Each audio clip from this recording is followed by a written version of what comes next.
तो आज की इस वीडियो में हम क्लास 6 की book a pact with the sun का first chapter a tale of two birds को पढ़ेंगे। तो चलिए बिना वक्त गवाए हम इस चैप्टर को पढ़ते हैं।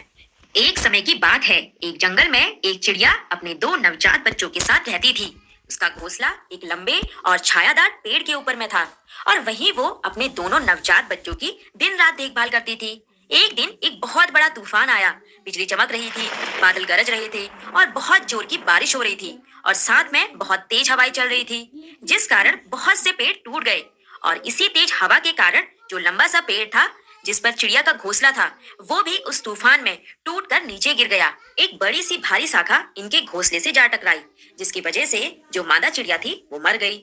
सौभाग्य से दोनों बच्चे बच तो गए, लेकिन तेज हवाओं ने चिड़िया के बच्चों को जंगल की दूसरी तरफ उड़ा दिया, जिसकी वजह से दोनों चिड़िया के बच्चे एक दूसरे से बिछड़ गए। उनमें से एक गुफा के पास नीचे आया जहाँ लुटेरों का एक गिरोह रहता था और दूसरा ऋषि के आश्रम के बाहर थोड़ी दूरी में जा गिरा। इसी तरह दिन बीतते गए और जो नवजात पक्षी थे अब वो बड़े हो गए।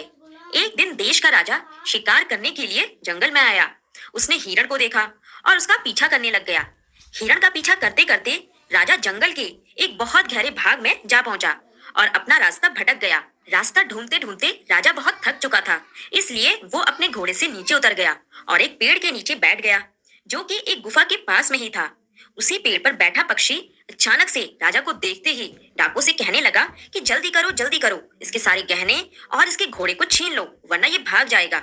अब जैसे ही राजा ये बात सुनता है वो बहुत चौंक जाता है और वहां से भाग जाता है। भागते भागते राजा को एक आश्रम दिखाई देता है। ये ऋषि का आश्रम था। राजा ने अपने घोड़े को एक पेड़ से बांध दिया और वहीं पर पेड़ की छाया के नीचे बैठ गया। वहां पर राजा को देखते ही एक दूसरा पक्षी राजा का स्वागत करता है और उन्हें आराम करने के लिए कहता है। वो पक्षी राजा को बताता है कि ऋषि अभी बाहर गए हुए हैं और कुछ देर में वो वापस आ जाएंगे। राजा ये देखकर बहुत हैरान हो जाता है कि अभी इसके जैसा दिखने वाला पक्षी और इस पक्षी की बोली में कितना अंतर है। इसके बाद राजा अपने साथ हुई घटना के बारे में उस पक्षी को विस्तार से बताता है। घटना को सुनते ही पक्षी बताता है कि वह मेरा भाई है जो डाकों की संगत में रहता है और उनके जैसा ही बन गया है। मैं उसे समझाता तो हूँ, लेकिन वो मेरी बात सुनता ही नहीं है। इसके बाद ऋषि का आगमन होता है। ऋषि राजा का फल फूल से स्वागत करते हैं और उसके बाद राजा ऋषि को दोनों पक्षियों की कहानी सुनाता है। ये सुनकर ऋषि उपदेश देते हैं कि आदमी के चरित्र की पहचान उसके दोस्तों से होती है।